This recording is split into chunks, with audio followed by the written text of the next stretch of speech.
الرحیم وَإِذْ قَالَ مُوسَىٰ لِقَوْمِهِ إِنَّ اللَّهَ يَأْمُرُكُمْ أَن تَذْبَحُوا بَقَرَةً قَالُوا أَتَتَّخِذُنَا هُزُوًا قَالَ أَعُوذُ بِاللَّهِ أَنْ أَكُونَ مِنَ الْجَاهِلِينَ۔ سورہ بقرہ کی آیت نمبر 67 میں یہ واقعہ ہم نے کل پڑھا تھا مختصراً۔ اب یہاں ایک بڑی اہم بات ہے جو مفسرین بیان کرتے ہیں، جسے بہت سارے مفسرین نے ذکر کیا اور مختلف صورتوں میں ذکر کیا۔ میں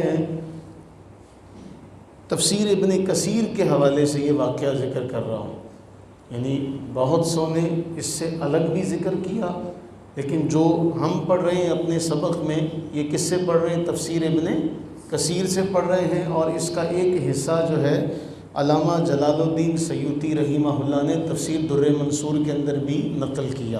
یہ دو حوالے اس واقعے کے مختصراً یاد رکھیے گا۔ واقعہ کچھ یوں ہوا کہ بنی اسرائیل میں ایک آدمی بڑا مالدار تھا، اس کی اپنی کوئی اولاد نہیں تھی۔ کہا جاتا ہے کہ ایک صرف اس کی لڑکی تھی، اس کا ایک بھتیجا تھا۔ اور امام ابن کثیر نے لکھا کہ جب بھتیجے نے دیکھا کہ یہ تو بوڑھا مرتا ہی نہیں ہے، تو اس نے لالچ میں اس اپنے چچا کو قتل کر دیا، مار دیا، اور پلاننگ یہ کی کہ میں ایسا کوئی ہیلا، ایسی کوئی چال چلوں کہ یہ جو لڑکی ہے چچا کی یہ بھی میرے نکاح میں آ جائے، اور جو چچا کی دولت ہے اس سارے کا بھی میں وارث بن جاؤں۔ اب ہوا کچھ یوں کہ جب مار دیا چچا کو تو مار کے کسی اور کے دروازے پر ڈالا ہے۔ مفسرین فرماتے ہیں کہ بنی اسرائیل کا جو معاملہ تھا وہ یہ تھا کہ وہ شام کے وقت اپنے قلعے کا پھاٹک بند کر دیتے تھے، اس کے بعد کسی کو اندر داخل ہونے کی اجازت نہیں تھی۔ تو اس نے کیا کیا، اپنے چچا کی لاش کو لے جا کر قلعے کے سامنے، پھاٹک کے سامنے ڈال دیا، اور آ کر دہائی مچا دی کہ ہائے میرا چچا، میرا چچا۔ اب ڈھونڈنے پر وہ چچا کی لاش ملی۔ اب جب لاش ملی تو پھر وہ اس بات پہ اڑ گیا کہ میں تو اس کا قصاص لوں گا، اس کو کس نے قتل کیا، یعنی قاتل بھی خود بنا اور مدعی بھی خود بنا۔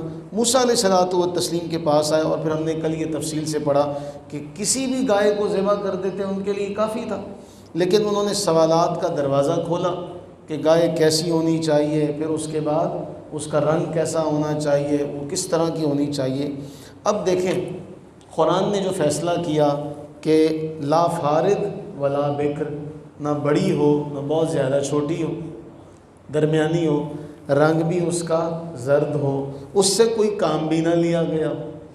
یہ تو ایسے ہی ہے بلا تشبیہ اور بلا تمثیل سمجھانے کے لیے، بھئی آپ یہ کہیں کہ بھئی ایسی کوئی کسی کے پاس مہنگی ترین کوئی اچھے ماڈل کی کار ہو اور ہو بھی وہ پرانی، اور اس کو کسی نے استعمال بھی نہ کیا ہو، عرصہ بھی گزر چکا ہو، ایسا ممکن نہیں ہے کہ ابھی کسی کے پاس اعلیٰ قسم کی گاڑی ہو اچھے ماڈل کی اور وہ چلی ہوئی بھی تھوڑی ہو، یہ شرط لگا دی جائے بھئی وہ اتنے 100 میٹر چلی ہو، اتنے 100 کلومیٹر چلی ہے، تو ایسا تو ممکن ہی نہیں ہے۔ ہر شخص کی گاڑی جو ہے وہ زیادہ چلتی ہے۔ تو بلا تشبیہ اور بلا تمثیل انہوں نے یہ پابندیاں اپنے اوپر خود لگوائیں۔ اب وہ جب نکلے اس قسم کی گائے ڈھونڈنے، تو صرف ایک لڑکے کے پاس، امام ابن کثیر نے لکھا کہ صرف ایک لڑکے کے پاس وہ گائے ملی۔ اب اس کے پاس گئے اور اسے کہنے لگے بھئی ایسا کرو یہ گائے ہمیں دے دو اور اس کے بدلے میں 2 گائے لے لو۔ اس نے کہا نہیں میں نہیں کرتا اس طرح۔ اچھا ایسا کرو 3 لے لو، 4 لے لو، لیکن وہ کسی پر بھی راضی نہیں ہوا۔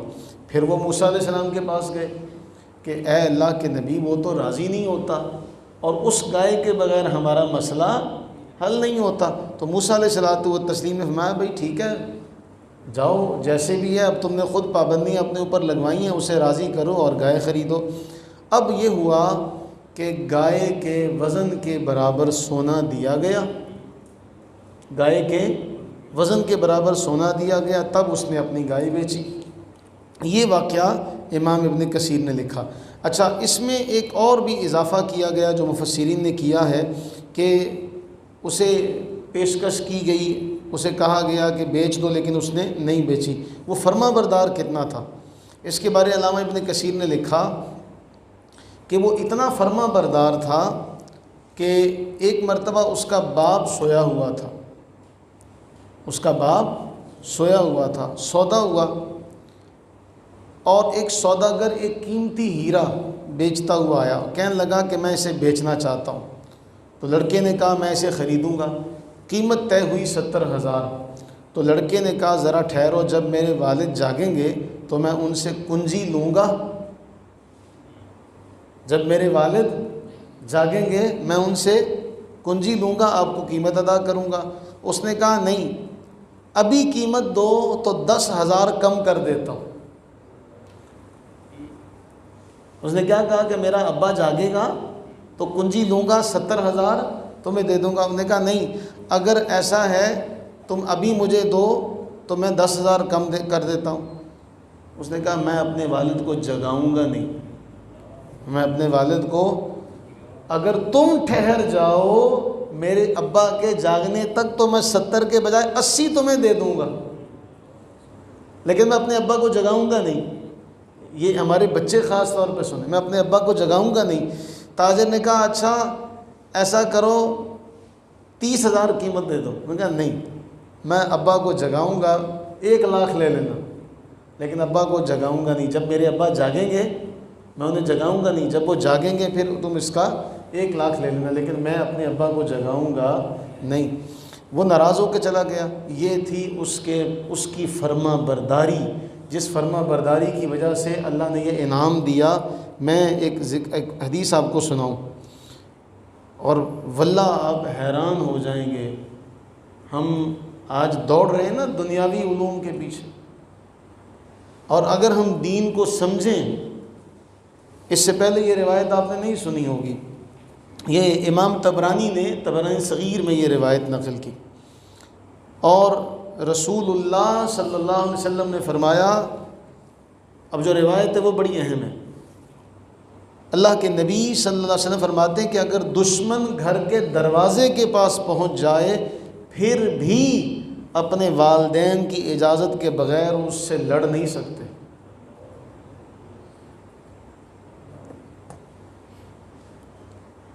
دشمن دروازے پر ہے، لیکن ماں باپ کی اجازت اس قدر ضروری ہے کہ ان کی اجازت کے بغیر دروازے پر آئے، دشمن سے بھی لڑنے کا حکم نہیں اللہ کے نبی میں، نہیں ان سے اجازت لو تب اس سے لڑو۔ اب یہاں اس روایت میں آپ دیکھیں کہ اس نے کہا کہ 70,000 میں یہ ہیرا بیچتا ہوں، 10,000 کم کر دیے۔ اس نے کہا نہیں، میں 80 تمہیں دوں گا، 80 تمہیں دوں گا۔ اب وہ 70 سے 30 پر آ گیا، لیکن بیٹے نے کہا نہیں، میں ابا کی نیند خراب نہیں کر سکتا۔ اللہ نے انعام کتنا دیا کہ پورے بنی اسرائیل میں وہ گائے کسی کے پاس نہیں تھی، ان کے پاس وہ گائے تھی، اور وہ اس کے وزن کے برابر سونا دیا گیا، اور تب جا کے وہ گائے خرید کر لائے۔ تو آپ یہ دیکھیں کہ ہمارا دین کس قدر ہماری تربیت کرتا ہے، ہماری رہنمائی کرتا ہے، کہ جن کی وجہ سے ہم دنیا میں آئے، ہماری تو کوئی اوقات ہی نہیں، وہ ہمیں پیدا ہوتے ہی، ہم آج کہتے تو ہیں نا بچے چھوڑ پھینک دینا تھا، یہ آسان بہت ہے کہنا، لیکن جب خود ماں باپ بنتے ہیں نا پھر پتہ چلتا ہے کہ ان کو تکلیف بھی آئے تو کیسے نیند اڑ جاتی ہے۔ تو اللہ سے یہ دعا کریں کہ اللہ تعالیٰ زندگی میں ہمیں یہ توفیق عطا فرمائے کہ ہم سے ہمارے ماں باپ راضی رہیں۔ اللہ ہمیں اپنے ماں باپ کو راضی رکھنے کی توفیق عطا فرمائے۔ اگر ہم دین پر چلنے والے بن جائیں تو اللہ کے نبی علیہ السلام نے تو ماں باپ تو ایک طرف رہے، باپ کے بعد کہا اگر کوئی باپ سے نیکی کرنا چاہتا ہے نا اور باپ اس کا نہیں رہا دنیا میں تو باپ کے دوستوں سے اچھا سلوک کرے۔ اور وہ روایت ہم نے کئی بار پڑھی، آپ کو یاد ہوگا کہ عبداللہ ابن عمر رضی اللہ تعالیٰ عنہما نے اپنی سواری کا جانور بھی دے دیا، اپنے سر کا امامہ بھی اتار کے سوار کر دیا، تو کسی نے کہا یہ تو دیہاتی لوگ ہیں، تھوڑا بھی دے دیتے تو انہوں نے راضی ہو جانا تھا۔ فرمایا نہیں، یہ میرے ابا کا دوست ہے، اور میرے ابا کا دوست ہے، اور اللہ کے نبی صلی اللہ علیہ وسلم نے فرمایا باپ کے بعد باپ کے دوستوں سے صلہ رحمی کرنا بھی ایسا ہی ہے جس طرح کے باپ سے نیکی کرنا۔ ہم اللہ کے نبی سرور عالم صلی اللہ علیہ وسلم کا اسوہ دیکھیں تو آپ نے اپنی شریک حیات ہم سب کی ماں کس قدر نصیبوں والی، عزت و عظمتوں کی شان کی مالک اماں خدیجہ، ان کے بارے رسول اللہ علیہ السلام نے کہ اے خدیجہ یہ جبریل آئے ہیں تمہیں سلام کہتے ہیں۔ اماں خدیجہ رضی اللہ تعالیٰ عنہ جب ان کا وصال ہو گیا تو کوئی بھی چیز اچھی بنتی تو اللہ کے نبی صلی اللہ علیہ وسلم فرماتے یہ خدیجہ کی سہیلیوں کے یہاں بھجواؤ، یہ خدیجہ کی سہیلیوں کے یہاں بھجواؤ۔ کاش کہ ہم ان ساری روایات پر دوبارہ کسی طرح سے عمل کر کے اپنے معاشرے کے اندر یہ باتیں لا سکیں۔ اللہ سے دعا کریں کہ اللہ تعالیٰ، مانا کہ کچھ جگہوں پر ماں باپ کی غلطی بھی ہوتی ہے، کچھ جگہوں پر ماں باپ کا بھی قصور ہوتا ہے، لیکن بہر طور ہمیں اپنی ذمہ داری ادا کرنی ہے۔ اگر انہوں نے کوئی غلطی کی ہے تو وہ اپنا اللہ کے ہاں اس کا حساب دیں گے، ہمیں اپنا حساب دینا ہے بیٹے ہونے کے ناطے۔ اللہ سے دعا کریں کہ ان روایتوں کے بعد ہم اپنے آپ کو سوچیں تو ہم اپنے ماں باپ کا کچھ بھی حق ادا نہیں کر سکے۔ سوچیں صحیح ذرا کہ اللہ کے نبی نے فرمایا اس سے بڑی تاکید والی بات اور کوئی نہیں ہو سکتی۔ اگر آپ ٹھنڈے دل سے تنہائی میں بیٹھ کے سوچیں کہ دشمن آپ کے دروازے پر آیا ہوا ہے، لیکن آپ ماں باپ کی اجازت کے بغیر اس دشمن سے لڑنے بھی نہیں جا سکتے، اور ہم کیا کہتے ہیں ماں یہیں پہ ہوں، ہماری ماں پوچھتی رہ جاتی ہے بیٹے کہاں پہ جا رہے ہو، ماں میں یہیں پہ ہوں، اور ہم چاہے پورا شہر گھوم کے آ جائیں، پورا ایک ضلع اس سے باہر نکل کے اگلے شہر سے بھی گھوم کے ہم پھر بھی یہیں پہ ہوتے ہیں۔ صبح سے نکلے شام کو گھر آئے ہم یہیں پہ تھا، ابا جی میں یہیں پہ تھا۔ یہ ہم کتنا بڑا ان کے ساتھ جھوٹ بولتے ہیں۔ اللہ سے دعا کریں اللہ تعالیٰ اس گھر کی تقدس کا صدقہ ہمیں اللہ تعالیٰ یہ شرف عطا کرے کہ ہم ان کے ساتھ فرما برداری کر سکیں۔ اللہ تعالیٰ ہم سب پر اپنی رحمت برکت نازل فرمائے، آمین ثم آمین۔